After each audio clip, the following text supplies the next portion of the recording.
People, बड़ और बेलपत्र। कभी मौका लगे तो स्कंद पुराण को और गरुड़ पुराण में स्मरण करिएगा। 3 वृक्षों को पितरों के भाव से पूजा जाता है, पीपल को, बड़ को और बेलपत्र। किस तरह के व्यक्ति के मरने के बाद कौन सा वृक्ष लगाना चाहिए उसका भी प्रमाण शास्त्रों में है, उसका भी प्रमाण। फिर लोग कहेंगे गुरुजी पेड़ों की महिमा बताने बैठ गए, फिर वृक्षों की महिमा बताने बैठ। अरे वृक्ष ना हो तो जीवन ना हो। कई लोगों को बड़ा ऑब्जेक्शन है कि आप पेड़ पत्तियों के बारे में क्यों बताते रहते हो, आप वृक्षों के बारे में क्यों बताते रहते हो। अरे मेरा शंकर बढ़ के पेड़ के नीचे बैठा रहता है। सुखदेव जी महाराज ने राजा परीक्षित को कथा सुनाई तो बढ़ के पेड़ के नीचे सुनाई। तुलसी बाबा रामचरितमानस की रचना करते हैं तो बढ़ के पेड़ के नीचे बैठकर कर देते हैं। मेरे हनुमान जी कहीं बैठकर साधना करते हैं तो पीपल के पेड़ के नीचे कर लेते हैं। मेरा शंकर, मेरी लक्ष्मी माँ, मेरा नारायण अगर कहीं बैठकर साधना करता है तो बेलपत्री के पेड़ के नीचे कर लेता है। तो बखान करने में मेरा क्या जाता है, वर्णन करने में मेरा क्या जाता है। पर कई लोगों को बुरा लगता है कि आप वृक्ष, अरे 3 वृक्ष पितरों के समान है, पीपल, बड़ और बेलपत्री। इसके मरने के बाद कौन सा पेड़ लगाया जाए जिससे उस जीव की मुक्ति हो जाए, यहां तक शास्त्र वर्णन करता है। जो पूर्ण उम्र लेकर गया है, कोई अभिलाषा उसके अंदर रही ना, वो बड़ का पेड़ लगाया जाए। उसके जाने के बाद बट वृक्ष लगाया जाए, उसके जाने के बाद बट वृक्ष लगा दिया जाए किसी ऐसी जगह पर जहां पथिक को छाया मिलती हो। ये पितरों के तुल्य है। जो मर गए अधोगति में, बहुत सारी अभिलाषाएं मन में रह गई। अभी मुझे और कमाना था, अभी मुझे फैक्ट्री बनाना था, अभी मुझे दुकान बनाना था, अभी मुझे ऐसा करना था, अभी मुझे ये काम और करना था, अभी मेरा घर का निर्माण करना था, मेरे बेटे बेटी की शादी करना थी, और अचानक योग संजोग बना और मर गया। उसको पीपल का पेड़ लगाना चाहिए। उसके जाने के बाद पीपल के वृक्ष का कहीं ना कहीं रोपण करना चाहिए, और उस पीपल के वृक्ष को लगाने के बाद, बड़े के वृक्ष को लगाने के बाद जल की व्यवस्था, पानी की व्यवस्था जरूर करना, जिससे वो सूखे ना।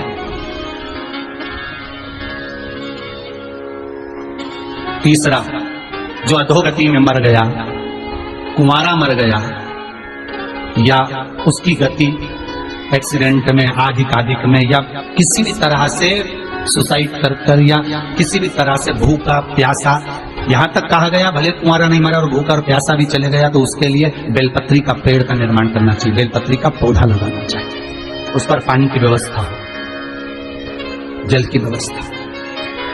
कितना सुंदर लिखा है महाराज शास्त्रों के अंतर्गत, कितना सुंदर वर्णन किया। मृत्यु लोक में किसी के मरने के बाद जो वृक्ष लगाया जाता है नाम संकल्प गोत्र से, वो वृक्ष जब तक पृथ्वी पर रहता है, उसकी छाया जब तक दुनिया वालों पर पड़ती रहती है, तब तक वो जीव भगवान विष्णु के पावन चरणारविंद में पड़ा रहता है। कि भगवान नंदी पर उल्टे बैठे थे। आपको पहले भी कथा में कहा, इंद्रदेव ने ये बात सामने रखी थी ब्रह्मा जी से कि ब्रह्मदेव भगवान शंकर से कहो कम से कम सीधे बैठ जाए। भगवान बोले हम नहीं बैठेंगे सीधे। तो पूछा क्यों? कि हमारा कोई बाप नहीं, हमारा कोई भाई नहीं, बारात कैसे देखेंगे? आगे से नंदी देखेगा, पीछे से हम देखेंगे। इसलिए नंदी पर उल्टे बैठे थे, शादी करने जा रहे थे, बिल्कुल उल्टे। सबसे अच्छी दिशा कौन सी होती है? 4 दिशा हैं, पूर्व पश्चिम उत्तर दक्षिण। सबसे अच्छी दिशा कौन सी है? पूरब और पश्चिम को लोग मानते हैं, पूजन करने बैठते हैं तो कहां बैठते हैं? पूरब और पश्चिम, ठीक है।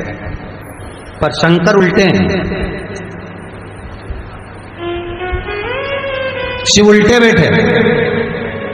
इसलिए शिव आराधना कहां होती है? शंकर जी का जो जलाधारी है वो कहां है? उत्तर की ओर, उत्तर की ओर जलाधारी। शिव के भगत शंकर का पूजन करने बैठते हैं तो कहां बैठते हैं? दक्षिण की ओर। दक्षिण में भगत बैठता है, उत्तर की ओर जलाधारी रहती है। महाराज देखिए कितनी विचित्र लीला है। पंडित जी आपको पूजन करने बिठाएंगे तो कहेंगे पूरा पश्चिम में बैठो, पंडित जी अगर बिठाएंगे तो कहेंगे पूरा पश्चिम में बैठो। पर शंकर का अनुमोदन करने वाला, शिव का स्मरण करने वाला, शंकर की पूजन करने वाला, शंकर को जल चढ़ाने वाला, अगर वो पूरब में बैठकर चढ़ा रहा है, पश्चिम में बैठकर चढ़ा रहा है, उत्तर में बैठकर चढ़ा रहा है, उसका फल मात्र 25% है। और शंकर को अगर दक्षिण में बैठकर उत्तर की ओर मुख कर जल चढ़ा रहा है तो उसका पुण्य 1000% है। उसका पुण्य आनंद में प्राप्त हो जाता, उसको कम नहीं हो सकता, वो बढ़ता, उसमें कमता नहीं करता। एक प्रैक्टिकल करके देखना, छोटा सा प्रैक्टिकल, छोटा सा है।